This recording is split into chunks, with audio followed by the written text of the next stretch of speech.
அஸ்ஸலாமு அலைக்கும் வரஹ்மத்துல்லாஹி வபரகாத்துஹு. அலிஃப் தன்னார்வ குழுவிலிருந்து உங்கள் காஜா மொய்தீன். மத்திய அரசின் காப்பீடு அட்டை எப்படி எடுக்கிறது அப்படின்றத இந்த வீடியோவில் பார்ப்போம். அதாவது 70 வயசுக்கு மேற்பட்டவர்கள் மட்டும்தான் இப்போது காப்பீடு புதுசாக எடுக்க முடியும்.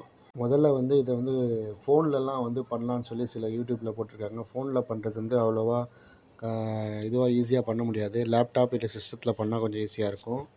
அதுக்கு முதல்ல உங்களோட கூகுள் க்ரோம் பேஜில் பிஎம்ஜேஏஒய் மேலே காட்டியிருக்க மாதிரி டைப் பண்ணிங்கன்னா ஒரு பேஜ் ஓப்பன் ஆகும்.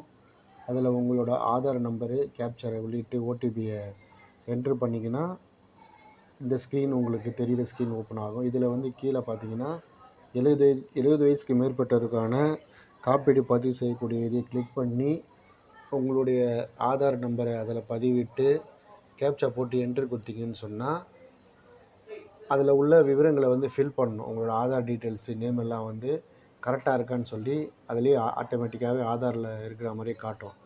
கரெக்டுன்னு சொன்ன உடனே நீங்கள் கிளிக் பண்ணதுக்கப்புறமா லைவ் ஃபோட்டோ வெப் கேமரா இல்லைனா லேப்டாப்பில் உள்ள கேமராவில் லைவ் ஃபோட்டோ எடுத்து ஓகே கொடுத்தீங்கன்னு சொன்னால் மேலே காட்டியிருக்க மாதிரி உங்களுடைய காப்பீடு திட்டம் உடனடியாக உங்களுடைய கம்ப்யூட்டரில் டவுன்லோட் ஆகும்.